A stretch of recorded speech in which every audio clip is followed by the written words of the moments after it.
महाअवतार बाबाजी और क्रिया योग की गुरु परंपरा में सभी गुरुओं को मेरा सादर नमन।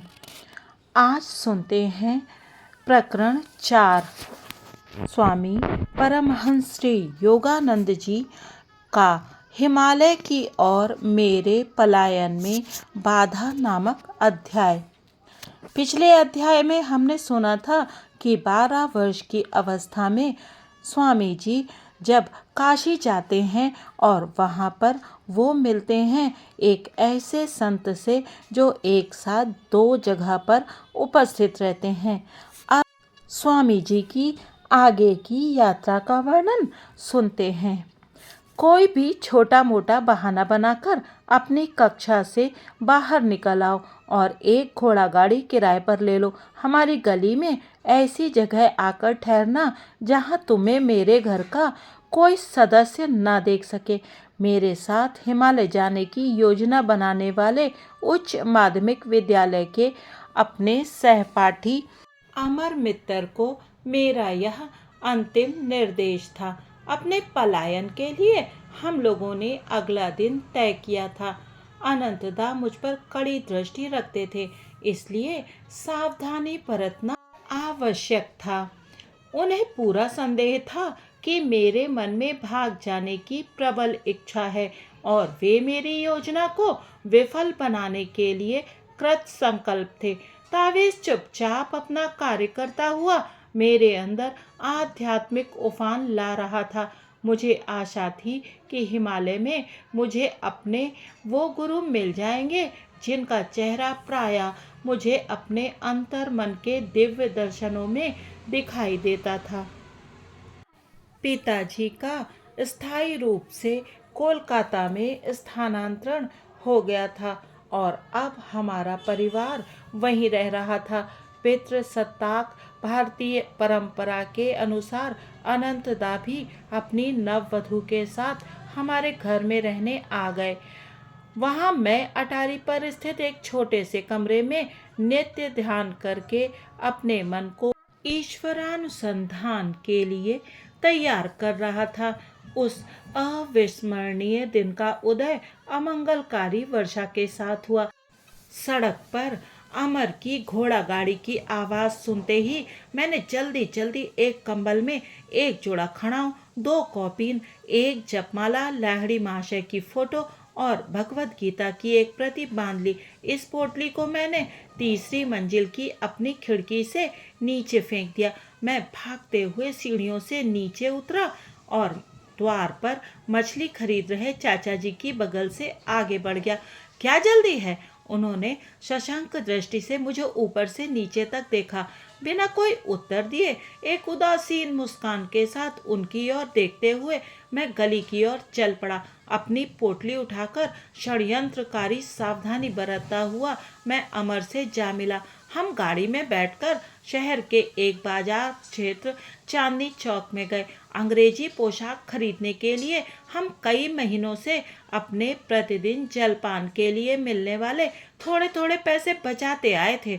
हम जानते थे कि मेरे चालाक भाई एक गुप्तचर की भूमिका निभा सकते हैं, इसीलिए यूरोपियन पोशाक पहनकर हम उन्हें चकमा देना चाहते थे।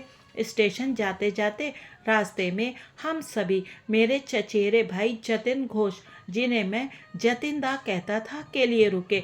वे नए नए ही हमारे पंथानुयायी बने थे और हिमालय में किसी गुरु की शरण प्राप्त करने के आकांक्षी बने थे। हमारे पास पहले से तैयार नया सूट उन्होंने पहन लिया। अब हमें कोई नहीं पहचान सकता, हमने सोचा। हमारे मन गहरे उल्लास से खेल उठे। बस आप केवल कैनवस जूतों की कमी है। मैं उन दोनों को एक दुकान पर ले गया जहां रबड़ के तले लगे जूतों को सजाया गया था। ऐसी पवित्र यात्रा में जीव हत्या द्वारा प्राप्त हुई चमड़े की चीजें नहीं ले जानी चाहिए।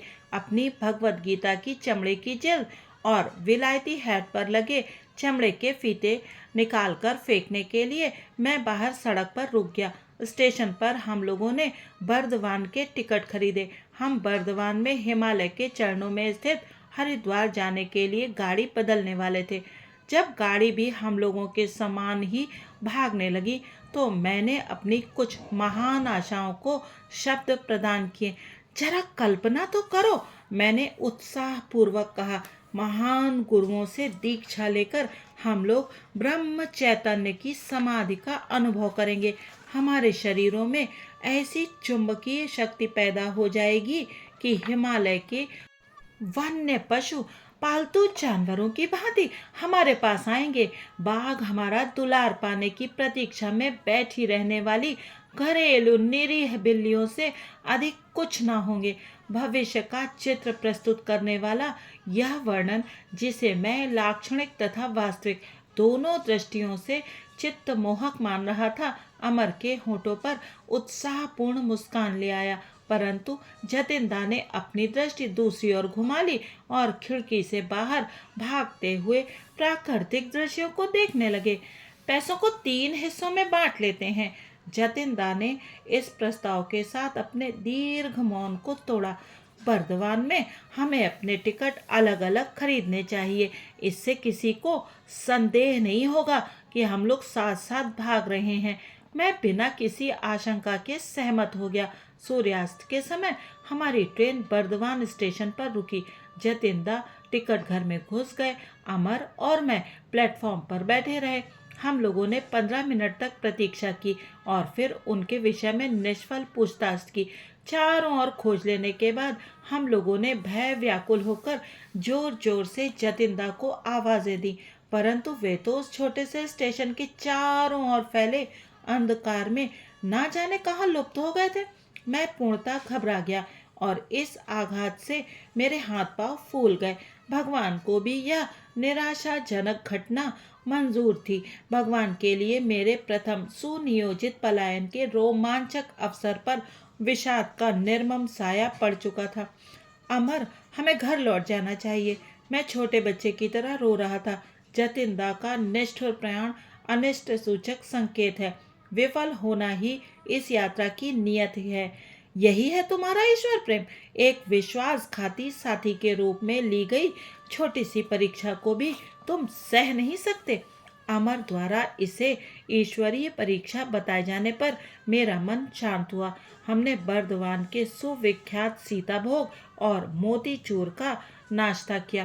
कुछ ही घंटों में हम बरेली होकर हरिद्वार जाने वाली गाड़ी में बैठ गए। अगले दिन मुगल सराय में गाड़ी बदलते हुए जब हम प्लेटफॉर्म पर प्रतीक्षा कर रहे थे, तब हमने एक महत्वपूर्ण विषय पर विचार विमर्श किया। अमर, संभव है कि शीघ्र ही हमें रेलवे अधिकारियों की गहरी पूछताछ का सामना करना पड़े। मैं अपने भाई की चतुरता को कम महत्व नहीं देता। परिणाम चाहे जो भी हो, मैं झूठ नहीं बोलूंगा। मुकुंद, मेरा तुमसे इतना ही अनुरोध है कि तुम चुप रहना। मैं जब उनसे बात करूं तो तुम मुस्कुराना या हंसना नहीं। इतने में ही एक यूरोपियन रेलवे अधिकारी मेरे पास आया। उसने एक तार पत्र हिलाकर मुझे दिखाया, जिसका आशय मैं तुरंत समझ गया। क्या तुम लोग गुस्से में घर से भाग रहे हो? जी नहीं, मैं प्रसन्न था कि उसके चुने हुए शब्दों ने मुझे सुस्पष्ट उत्तर देने की अनुमति दे दी। मैं जानता था कि क्रोध नहीं बल्कि दैवी वैराग्य मेरे इस अस्वाभाविक व्यवहार का कारण था। फिर वो अधिकारी अमर की ओर मुड़ा। उन दोनों के बीच बुद्धि चातुर्य का जो द्वंद्व हुआ, उसे सुनते हुए निर्विकार गंभीर बनाए रखने के अनुरोध का पालन करना मेरे लिए कठिन से कठिनतर होता गया। अधिकारी ने अपनी आवाज में अपने अधिकार को पूरी तरह ध्वनित करते हुए पूछा, तीसरा लड़का कहाँ है? चलो सच बोलो। साहब, आपने चश्मा पहना हुआ है, क्या फिर भी आपको दिखाई नहीं देता कि हम केवल 2 ही हैं? अमर धृष्टता पूर्वक मुस्कुराया। मैं कोई जादूगर नहीं हूँ कि एक तीसरा लड़का निकाल दूं। अधिकारी ने इस धृष्टता से स्पष्ट रूप से हड़बड़ाकर आक्रमण का नया पैतरा लिया। तुम्हारा नाम क्या है? मुझे थॉमस कहते हैं। मैं अंग्रेज माता और भारतीय धर्मांतरित ईसाई पिता की संतान हूँ। तुम्हारे मित्र का क्या नाम है? मैं उसे थॉमसन कहता हूँ। अब तो अंदर ही अंदर मेरी हंसी चरम सीमा तक पहुंच चुकी थी। मैं किसी से कुछ कहे बिना ट्रेन की ओर चल पड़ा। जो भगवान की दया से प्रस्थान करने के लिए सीटी बजा रही थी। अमर भी उस अधिकारी के साथ मेरे पीछे पीछे ही चला आया, जो अब उसकी बातों पर इतना विश्वास करने लगा था कि उसने शिष्टता पूर्वक हमें यूरोपियन लोगों के लिए निर्धारित डिब्बे में आराम से बिठा दिया। स्पष्ट था कि दो अर्ध अंग्रेज बालकों को हिंदुस्तानियों के डिब्बे में यात्रा करते देखना उसके लिए कष्टदायक था। उसके वहां से विनय पूर्वक प्रस्थान करने के बाद मैं सीट पर लेट गया और जोर जोर से हंसता रहा। एक अनुभवी अंग्रेज अधिकारी को बुद्धि चातुर्य में मात देने का आनंदपूर्ण संतोष अमर के चेहरे पर व्याप्त था। प्लेटफॉर्म पर मैंने तार को चोर दृष्टि से पढ़ लिया था। तार मेरे भाई अनंत का था। उसमें लिखा था, यूरोपियन पोशाक पहने 3 बंगाली लड़के घर से भागकर मुगल सराय के मार्ग से हरिद्वार की ओर जा रहे हैं। मेरे पहुंचने तक उन्हें कृपया रोके रखें। आपकी सेवाओं के लिए योग्य पुरस्कार दिया जाएगा। अमर, मैंने तुम्हें कहा था कि निशान लगाए हुए टाइम टेबल को घर में मत छोड़ना। मेरी आंखों में नाराजगी थी। मेरे भैया को अवश्य ही वहां ऐसा कोई टाइम टेबल मिल गया होगा। मेरे मित्र ने झेप कर इस डांट को स्वीकार किया। हम थोड़ी देर के लिए बरेली में रुके, जहां द्वारका प्रसाद अनंत द्वारा भेजे एक तार के साथ हमारी प्रतीक्षा कर रहा था। द्वारका ने हमें रोके रखने का भरपूर प्रयास किया, किंतु मैंने उसे अच्छी तरह विश्वास दिला दिया कि हमने ये पलायन हंसी मजाक के तौर पर शुरू नहीं किया था। पहले की भांति इस बार भी द्वारिका ने हमारे साथ हिमालय भाग चलने का प्रस्ताव स्वीकार नहीं किया। उस रात जब हमारी गाड़ी एक स्टेशन पर खड़ी हुई और मैं अर्ध निद्रित अवस्था में था, तब पूछताछ करते हुए एक और अधिकारी ने आकर अमर को जगा दिया। वो भी थॉमस और थॉमसन नामों के इंद्रजाल में फंस गया। भोर होते होते गाड़ी ने हमें सफलतापूर्वक हरिद्वार पहुंचा दिया। हमें अपनी ओर बुलाते गौरवशाली पर्वत कुछ दूरी पर अस्पष्ट दिखाई दे रहे थे। हम लोग तेजी से भागते हुए स्टेशन से बाहर निकले और नगर की स्वतंत्र भीड़ में प्रविष्ट हो गए। हमारा पहला काम था देशी पोशाक धारण करना, क्योंकि अनंतदा को किसी प्रकार हमारे यूरोपियन छद्मवेश का पता लग गया था। पकड़े जाने का पूर्वाभास मेरे मन पर बोझ बन रहा था। हरिद्वार से तुरंत निकल जाना ही उपयुक्त मानकर हमने सदियों से अनेकानेक संतों की चरण रज से पवित्र हुए ऋषिकेश जाने के लिए टिकटें खरीद ली। मैं पहले ही ट्रेन में बैठ गया था, जबकि अमर अभी पीछे प्लेटफॉर्म पर ही था। एक पुलिस वाले ने पुकार कर उसे रोक लिया। वह अवांछित प्रतिपालक हमें पुलिस स्टेशन के बंगले में ले गया और उसने हमारे सारे पैसे ले लिए। उसने शिष्टता पूर्वक यह स्पष्ट किया कि मेरे बड़े भाई के आने तक हमें वहां रोक कर रखना उसका कर्तव्य था। ये जानकर कि इन 2 भगोड़ों का गंतव्य स्थल हिमालय था, उस सिपाही ने एक अद्भुत घटना सुनाई। मैं देख रहा हूँ कि तुम संतों के दीवाने हो। अभी कल ही मेरी जिस संत से मुलाकात हुई थी, उससे बड़ा संत तुम्हें कभी नहीं मिलेगा। मेरे एक सहयोगी और मैं उनसे पहली बार 5 दिन पहले मिले थे। एक विशिष्ट हत्यारे की तीव्र खोज में हम गंगा के पास गश्त लगा रहे थे। उसे जिंदा या मुर्दा पकड़ने का हमें आदेश था। उसके बारे में हमें सिर्फ यही ज्ञात था कि तीर्थ यात्रियों को लूटने के लिए वह साधु का छद्मवेश धारण करके घूम रहा है। अपने सामने थोड़ी ही दूर पर हमने एक आकृति देखी जो उस अपराधी के वर्णन से मिलती जुलती थी। जब वो हमारे आदेश पर नहीं रुका तो उसे पकड़ने के लिए हम लोग दौड़े। उसके पीछे पहुंचकर मैंने उस पर पूरी शक्ति से फरसे का वार कर दिया। उसका दाहिना हाथ कटकर उसके शरीर से लगभग पूर्णतः अलग हो गया। आश्चर्य ये है कि किसी प्रकार की कोई आवाज निकाले बिना और उस भयंकर घाव पर दृष्टि भी डाले बिना वह अजनबी अपनी तेज गति से चलता ही रहा। जब हम लपक कर उसके सामने खड़े हो गए तो उसने शांत भाव से कहा, जिस हत्यारे की तुम्हें तलाश है वो मैं नहीं हूँ। ये देखकर मुझे गहरा आघात लगा कि मैंने दिव्य पुरुष से दिखने वाले एक संत के शरीर को घायल कर दिया था। मैं उनके चरणों में साष्टांग लौट गया और कातर स्वर में क्षमा याचना करने लगा तथा तेजी से निकलते खून की धार को रोकने के लिए मैंने अपनी पगड़ी का कपड़ा उन्हें दिया। बेटा, तुम्हारी भूल स्वाभाविक ही थी। उस महापुरुष ने मेरी ओर दया और स्नेह से देखते हुए कहा, जाओ और पश्चाताप मत करो। परम प्रिय जगन्माता मेरी देखभाल कर रही हैं। उन्होंने अपनी लटकती भुजा को पकड़कर उसके स्थान पर लगाया और चमत्कार, वो जुड़ गई और आश्चर्यजनक रूप से रक्त प्रवाह भी तुरंत बंद हो गया। 3 दिन बाद मुझसे उस पेड़ के नीचे आकर मिलो, तुम मुझे पूर्णतः स्वस्थ पाओगे। इस प्रकार तुम्हें पश्चाताप नहीं रहेगा। कल ही मैं अपने सहयोगी के साथ वहां गया था। वे संत वहीं थे और उन्होंने हमें अपनी बाह का निरीक्षण करने दिया। वहां पर ना तो घाव का कोई चिन्ह था, ना ही चोट का कोई लक्षण। मैं ऋषिकेश होते हुए हिमालय के निर्जन प्रदेशों में जा रहा हूँ। महात्मा ने वहां से तुरंत प्रस्थान करते हुए हमें आशीर्वाद दिया। मुझे लगता है कि उनकी पवित्रता से मेरा जीवन भी उन्नत हो गया है। उस अफसर ने पवित्र उद्गार के साथ अपनी कथा समाप्त की। उसके अनुभव ने स्पष्टतया उसके भीतर की नई गहराइयों को छू लिया था। एक प्रभावशाली ढंग से उसने उस चमत्कार के संबंध में छपी हुई समाचार पत्र की कतरन मुझे दी।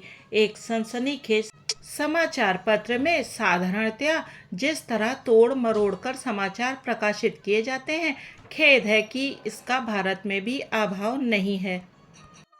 उसी तरह संवाददाता ने भी अपने विवरण में घटना को कुछ बढ़ा चढ़ाकर छाप दिया था।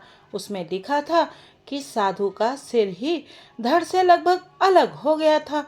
अमर और मुझे अत्यंत खेद हुआ कि हम ऐसे महान योगी के दर्शन लाभ से वंचित रह गए, जिन्होंने अपने पर अत्याचार करने वाले को भी ईसा मसीह के समान क्षमा कर दिया।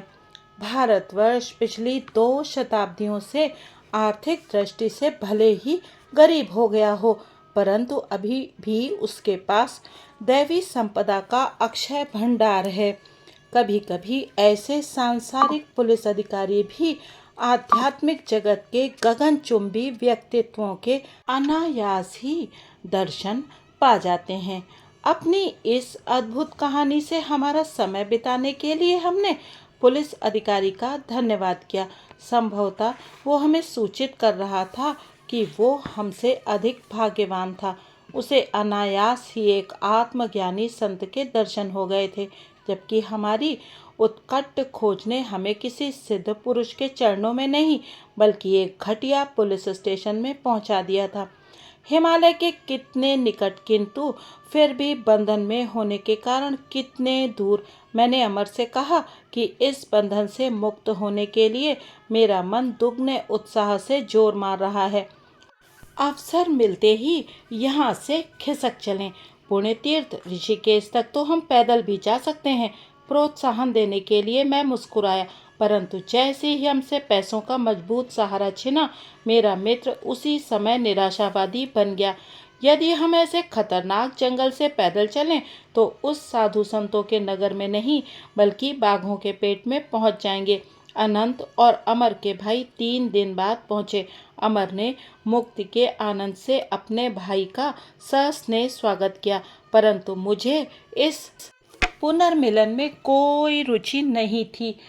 अनंत को मुझसे कठोर उलाहने के अतिरिक्त और कुछ नहीं मिला। तुम्हारे मन की भावना मैं समझता हूँ, अनंतदास सांत्वनात्मक शब्दों में बोले। मैं तुमसे केवल इतना ही चाहता हूँ कि तुम एक बार मेरे साथ बनारस चलो, वहाँ एक विशिष्ट संत से मिल लो और वहाँ से फिर कुछ दिनों के लिए दुखी पिताजी से मिलने कोलकाता चले जाओ। उसके बाद तुम यहाँ अपने गुरु की खोज पुनः आरंभ कर सकते हो। यहाँ पर अमर हमारे वार्तालाप में टपक पड़ा। उसने कहा कि मेरे साथ पुनः हरिद्वार आने का उसका कोई इरादा नहीं है। वह पारिवारिक स्नेह सुधा का उपभोग कर रहा था, परंतु मुझे विश्वास था कि मैं कभी भी अपने गुरु की खोज का परित्याग नहीं करूँगा। हमारी मंडली बनारस के लिए रेलगाड़ी पर सवार हो गई। वहां मुझे अपनी प्रार्थना का एक अद्भुत और प्रत्यक्ष उत्तर मिल गया। अनंतदा ने पहले से ही एक कौशलपूर्ण व्यूह रचना कर रखी थी। हरिद्वार में मुझसे मिलने से पहले वे बनारस में उतर गए थे और वहां उन्होंने एक शास्त्र पंडित से मिलकर मुझे उससे उपदेश दिलाने की व्यवस्था कर रखी थी। पंडित और उनके सुपुत्र ने भी मुझे संन्यास पद से विरत कर देने का प्रयास करने का अनंतदा को वचन दे रखा था। अनंतदा मुझे उनके घर ले गए। पंडित जी के अति उत्साही युवा पुत्र ने आगे बढ़कर आंगन में ही मेरा स्वागत किया। उसने मुझे एक लंबे दार्शनिक तर्क वितर्क में उलझा लिया। अपनी अतीन्द्रिय दृष्टि से मेरे भविष्य को देख पाने का दावा करते हुए उसने मेरे सन्यासी बनने के विचार पर असहमति प्रकट की। यदि तुम साधारण उत्तरदायित्वों को त्याग देने का हठ करोगे तो निरंतर दुर्भाग्य का शिकार बनोगे और ईश्वर को पाने में असमर्थ रहोगे। सांसारिक अनुभव के बिना तुम अपने पूर्व कर्मों को समाप्त नहीं कर सकते। उत्तर में भगवत गीता के सनातन शब्द मेरे होठों पर उभर आए। यदि कोई अतिशय दुराचारी भी अनन्य भाव से मुझे भजता है तो उसके पिछले दुष्कर्मों का प्रभाव शीघ्र ही नष्ट हो जाता है। महात्मा बनकर वह शीघ्र शाश्वत शांति को प्राप्त करता है। हे कुंती पुत्र, तुम यह निश्चित रूप से जान लो, जो भक्त मुझ में पूर्ण विश्वास रखता है उसका कभी विनाश नहीं होता। किंतु उस युवक द्वारा दृढ़तापूर्वक की गई भविष्यवाणी ने मेरे विश्वास को थोड़ा सा हिला दिया था। अपने हृदय की पूर्ण भक्ति से मैंने मन ही मन ईश्वर से प्रार्थना की, अभी यहीं और इसी क्षण मेरी सारी व्यग्रता को दूर करके मुझे उत्तर दो। तुम क्या चाहते हो? मैं सन्यासी का जीवन व्यतीत करूं या संसारी मनुष्य का? पंडित जी के घर की चारदीवारी के निकट ही बाहर मैंने एक उदात्त बदन साधु को खड़े देखा। स्पष्टतया उन्होंने मेरे और स्वघोषित दिव्य दृष्टा के बीच का वार्तालाप सुन लिया था, क्योंकि उन्होंने अपरिचित होते हुए भी मुझे अपने पास बुलाया। उनके प्रशांत नेत्रों से मैंने एक प्रचंड शक्ति को प्रवाहित होते हुए अनुभव किया। वत्स, उस मूढ़ की बातें मत सुनो। तुम्हारी प्रार्थना के प्रत्युत्तर स्वरूप ईश्वर मुझे तुम्हें यह आश्वासन देने का निर्देश दे रहे हैं कि तुम्हारे जीवन का एकमेव मार्ग संन्यास ही है। विस्मय और कृतज्ञता के साथ इस निर्णायक संदेश पर मैं प्रसन्नता से मुस्कुराया। उस आदमी से दूर होकर इधर चले आओ। आंगन से वह मूढ़ मुझे बुला रहा था। मेरे उस संतवत मार्गदर्शक ने आशीर्वाद मुद्रा में हाथ उठाया और वे धीरे धीरे चले गए। वो साधु भी तुम्हारे समान पागल ही है। यह मनोज्ञ टिप्पणी करने वाले श्वेत केशधारी पंडित जी थे। वे और उनके सुपुत्र मेरी ओर शोचनीय दृष्टि से देख रहे थे। मैंने सुना है कि उसने भी ईश्वर की संदिग्ध खोज के लिए अपना घर बार छोड़ दिया है। मैंने मुंह फेर लिया। अनंतदा की ओर मुड़कर मैंने कहा कि मैं इन लोगों से और किसी तर्क में नहीं उलझना चाहता। मेरे हतोत्साहित भाई तत्काल प्रस्थान के लिए मान गए। हम लोग शीघ्र ही कोलकाता जाने वाली गाड़ी पर सवार हो गए। श्रीमान गुप्तचर जी, यह तो बताइए कि आपको कैसे पता चला कि मैं दो साथियों के साथ भागा हूँ? मैंने अपनी उबलती जिज्ञासा शांत करने के लिए घर जाते हुए रास्ते में अनंतदा से पूछा। वे शरारत भरे ढंग से मुस्कुराए। तुम्हारे स्कूल में मुझे पता चला कि अमर अपनी कक्षा से बाहर चला गया था और लौटकर नहीं आया था। मैं अगले दिन सुबह उसके घर गया और वहां निशान लगाया हुआ एक टाइम टेबल खोज निकाला। अमर के पिता उसी समय घोड़ा गाड़ी से बाहर जा रहे थे और कोचवान से बातें कर रहे थे। आज मेरा बेटा स्कूल जाने के लिए मेरे साथ गाड़ी में नहीं आएगा, वो गायब हो गया है, पिता ने दुख भरे स्वर में कहा। मैंने एक साथी कोचवान से सुना है कि आपका बेटा और दो अन्य लड़के यूरोपियन पोशाक पहने हावड़ा स्टेशन से एक गाड़ी में चढ़कर कहीं चले गए हैं, कोचवान ने कहा। अपने चमड़े के जूते उन्होंने उस कोचवान को दे दिए। इस प्रकार मुझे 3 सूत्र मिल गए: टाइम टेबल, 3 लड़कों की मंडली और अंग्रेजी वेश। अनंतदा के रहस्योद्घाटनों को मैं हंसी और खींच के मिले जुले भावों के साथ सुन रहा था। कोचवान के प्रति हमारी उदारता कुछ अपात्र दान ही ठहरी।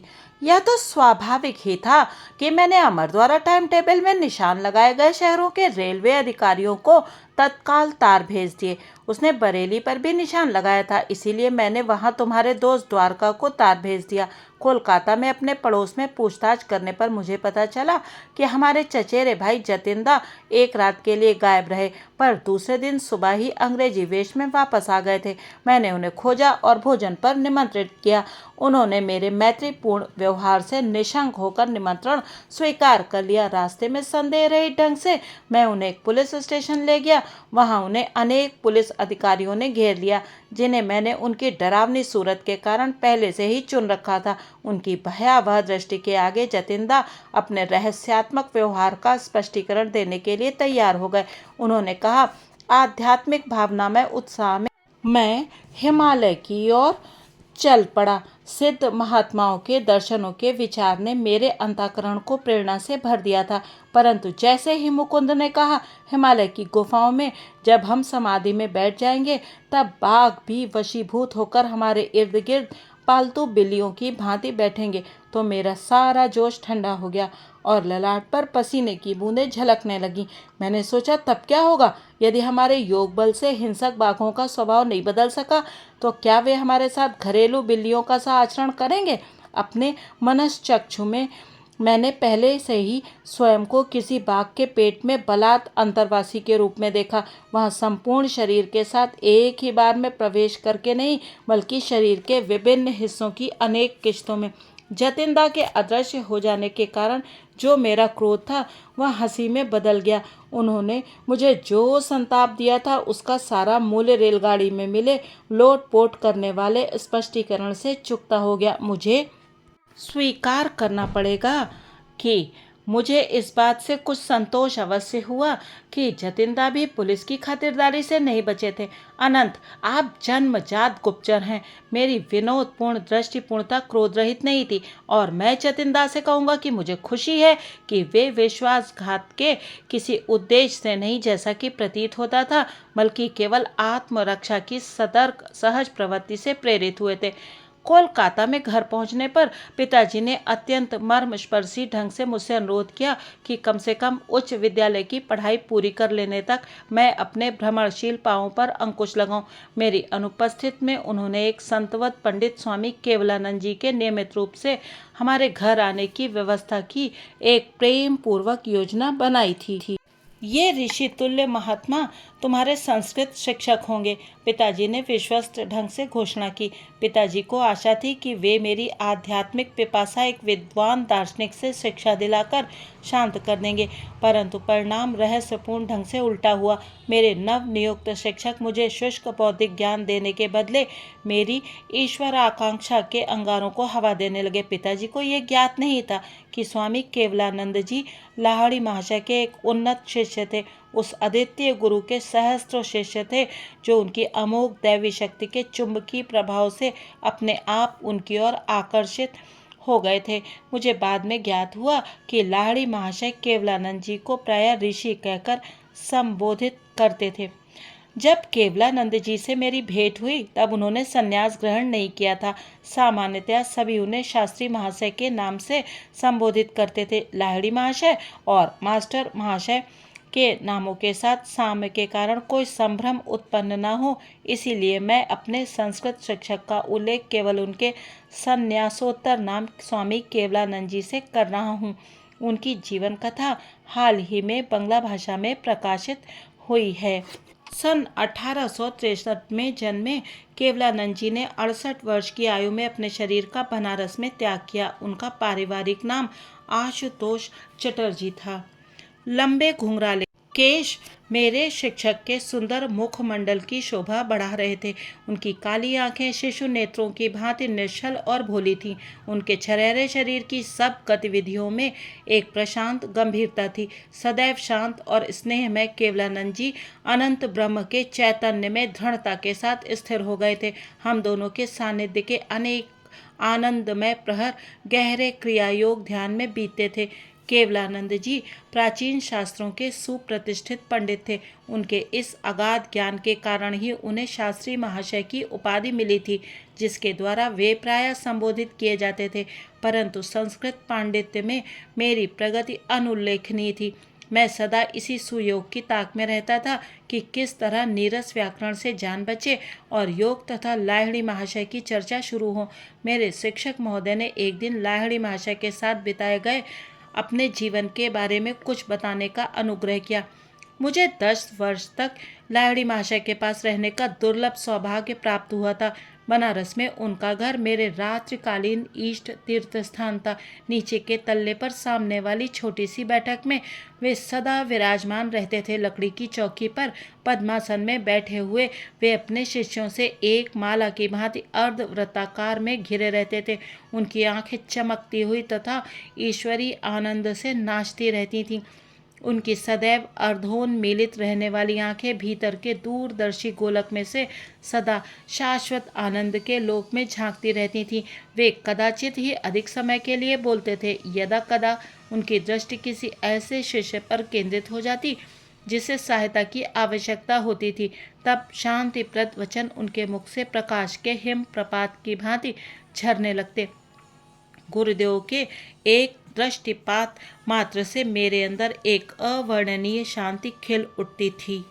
मैं उनकी सुगंध से भर जाता था, जैसे वह अनंत के किसी पद्म की सुगंध हो। उनके साथ अनेकानेक दिनों तक एक शब्द भी बोले बिना रहना एक ऐसा अनुभव था जो मेरे संपूर्ण अस्तित्व को परिवर्तित कर देता। यदि मेरी एकाग्रता में कोई अदृश्य बाधा आ खड़ी होती तो गुरु के चरणों में ध्यान करने बैठ जाता। वहाँ सबसे सूक्ष्म अवस्थाओं का भी मुझे सहज बोध हो जाता। ऐसी अनुभूतियाँ मुझे निम्नतर कोटि के गुरुओं के सानिध्य में नहीं होती थीं। गुरुदेव ईश्वर के सजीव मंदिर थे, जिनके गुप्त द्वार भक्ति के माध्यम से सभी शिष्यों के लिए खुले रहते थे। लाहिड़ी महाशय शास्त्रों के पुस्तकीय टीकाकार नहीं थे। वे सहज ही दैवी पुस्तकालय में डुबकी लगा लेते थे। शब्दों का फेन और विचारों की फुहारें उनकी सर्वज्ञता के फव्वारे से फूट पड़ते थे। वेदों में युगों पहले अस्तमान हुए गहन दर्शनों के विज्ञान के रहस्यों को खोलने का अद्भुत कौशल उन्हें प्राप्त था। प्राचीन शास्त्रों में उल्लिखित चेतना के विविध स्तरों को समझाने का अनुरोध करने पर वे मुस्कुराकर स्वीकार कर लेते थे। मैं अभी उन अवस्थाओं में प्रवेश करता हूँ और अपनी अनुभूतियाँ तुम्हें बताता हूँ। इस प्रकार वे उन गुरुओं से बिल्कुल विपरीत थे जो शास्त्रों को कंठस्थ कर बिना किसी वास्तविक अनुभूति के अपनी कल्पना से ही उनके अर्थ बताते हैं। श्लोकों का अर्थ तुम्हें जिस रूप में समझ आए उसी प्रकार उनकी व्याख्या करो। मितभाषी गुरुदेव प्राय अपने पास बैठे किसी शिष्य को यह निर्देश देते, मैं तुम्हारे विचारों को परिचालित करूंगा ताकि सही अर्थ तुम्हारे मुख से उच्चरित हो। इस प्रकार लाहिड़ी महाशय की अनेक अनुभूतियों को उनके विभिन्न शिष्यों ने विस्तृत भाष्यों सहित लिपिबद्ध कर लिया। किसी बात पर आंख बंद कर विश्वास कर लेने की सलाह गुरुवर कभी नहीं देते थे। शब्द खोखले हैं। वे कहते थे, ईश्वर की उपस्थिति के दृढ़ विश्वास को ध्यान में अपने परम आनंदमय संपर्क से प्राप्त करो। शिष्य की समस्या चाहे जो भी हो, उसके समाधान के लिए गुरुदेव क्रिया योग के अभ्यास का ही परामर्श देते थे। तुम्हारा मार्गदर्शन करने के लिए जब मैं इस शरीर में नहीं रहूंगा तब भी इस यौगिक कुंजी का सामर्थ्य कम नहीं होगा। यह प्रविधि भव्य प्रेरणाओं की तरह जिल्द बांधकर अलमारी में रखकर भूल जाने की वस्तु नहीं है। क्रिया योग के माध्यम से अनवरत अपने मुक्ति पथ पर चलते जाओ। जिस क्रिया की शक्ति इसके अभ्यास में निहित है, मैं स्वयं क्रिया को मानव के अभी तक स्वतः प्रयास द्वारा अनंत ईश्वर की खोज के लिए विकसित साधनों में सबसे अधिक प्रभावशाली मानता हूँ। केवलानंद जी ने इस उत्साहपूर्ण प्रमाण के साथ अपना कथन समापन किया। इसके अभ्यास से सभी मनुष्यों में छिपे सर्वव्यापी ईश्वर लाहिड़ी महाशय और उनके अनेक शिष्यों की देह में प्रत्यक्ष रूप से प्रकट हुए। ईसा मसीह की तरह एक चमत्कार लाहिड़ी महाशय द्वारा केवलानंद जी की उपस्थिति में हुआ। एक दिन उन्होंने वह कहानी मुझे सुनाई। सामने मेज पर पड़ी संस्कृत की पुस्तकों से हटी उनकी आंखें सुदूर कहीं लगी हुई थीं। एक दृष्टिहीन शिष्य रामू के लिए मैं करुणार्द्रता का अनुभव करने लगा। क्या उसकी आंखों की ज्योति कभी लौट कर नहीं आ सकती, जब वह इतनी श्रद्धा एवं निष्ठा के साथ हमारे गुरुदेव की सेवा कर रहा था, जिनमें ईश्वरत्व अपने पूर्ण तेज के साथ दीप्तमान था। एक दिन सुबह मैं रामू से बात करना चाह रहा था, परंतु वह शांतिपूर्वक घंटों तक गुरुदेव पर पंखा झलता रहा। अंततः जब वह कमरे से बाहर निकला तो मैं उसके पीछे हो लिया। रामू, तुम कब से अंधे हो? जन्म से ही महाशय। मेरी आंखों को कभी भी सूर्य दर्शन का सौभाग्य प्राप्त नहीं हुआ। हमारे सर्वशक्तिमान गुरु तुम्हारी सहायता कर सकते हैं, एक बार उनसे प्रार्थना तो करो। अगले दिन रामू कुछ संकोच पूर्वक लाहिड़ी महाशय की सेवा में उपस्थित हुआ, किंतु अपने अतुल आध्यात्मिक ऐश्वर्य में शारीरिक संपदा को जोड़ने का अनुरोध करना उसे लगभग लज्जास्पद लग रहा था। गुरुदेव, ब्रह्मांड को प्रकाश देने वाला ईश्वर आप में विद्यमान है। मैं आपसे प्रार्थना करता हूँ कि उसकी ज्योति मेरी आंखों को भी प्रदान करे ताकि मैं सूर्य के गौण तेज को देख सकूं। रामू, किसी ने मुझे कठिन परिस्थिति में डालने की योजना बनाई है। मेरे पास किसी को स्वस्थ करने की कोई शक्ति नहीं है। गुरुदेव, आप में विराजमान अनंत ईश्वर निश्चय ही मुझे स्वस्थ कर सकते हैं। यह तो सचमुच अलग बात है रामू। ईश्वर की कोई सीमा नहीं है। वह जो तारों को चमक देता है और शरीर कोशिकाओं में रहस्यमय प्राण शक्ति संचारित करता है, निश्चय ही वह तुम्हारे नेत्रों को भी ज्योति प्रदान कर सकता है। तत्पश्चात गुरुदेव ने रामू के माथे पर दोनों बहुओं के बीच में स्पर्श किया। अपने मन को यहाँ केंद्रित रखो और 7 दिनों तक बारंबार राम नाम का जप करो। सूर्य का वैभव तुम्हारे लिए विशेष उषा काल का दृश्य प्रस्तुत करेगा। और 1 सप्ताह में ठीक ऐसा ही हुआ। रामू ने प्रकृति के सुंदर रूप को प्रथम बार देखा। सर्वज्ञ गुरुदेव ने अपने शिष्य को राम नाम जपने का आदेश दिया, क्योंकि राम ही उसके इष्ट देवता थे। रामू के विश्वास ने भक्ति से ज्योति हुई जमीन का काम किया, जिसमें गुरुदेव का स्थायी रूप से स्वस्थ कर देने वाला शक्तिशाली बीज अंकुरित हो गया। केवलानंद जी ने क्षण भर मौन रहने के बाद गुरु के चरणों में एक और श्रद्धा सुमन अर्पित किया। लाहिड़ी माशा ने जितने भी चमत्कार किए, उन सब में एक बात स्पष्ट रूप से पता चलती थी कि उन्होंने अहम तत्व को कभी भी स्वयं को कारण तत्व या कर्ता नहीं मानने दिया। सर्वोच्च रोग निवारक शक्ति अर्थात ईश्वर के प्रति पूर्ण आत्मसमर्पण के कारण गुरुदेव अपने माध्यम से उस शक्ति का मुक्त रूप से प्रवाहित होना सुलभ बना देते थे। लाहिड़ी महाशय ने जिन अनेकानेक शरीरों को चमत्कार पूर्ण ढंग से स्वस्थ किया, उन्हें अंततः चिताग्नि की ज्वालाओं का भक्ष्य बनना ही पड़ा, परंतु उन्होंने लोगों के अंतर में जो आध्यात्मिक जागृति उत्पन्न की, जो ईसा समान शिष्य तैयार किए, वही उनके अजरामर चमत्कार हैं। मैं संस्कृत का विद्वान तो कभी नहीं बन सका। केवलानंद जी ने मुझे उससे भी भव्य दिव्य भाषा पढ़ा दी। गुरुदेव चरणों में सादर नमन। आज की कथा को यहीं विश्राम देते हैं। अगले भाग में गंध बाबा जी के चमत्कारी प्रदर्शन के बारे में जानेंगे। वीडियो देखने और ये दृष्टांत सुनने के लिए आप सभी बंधुओं का हृदय से धन्यवाद।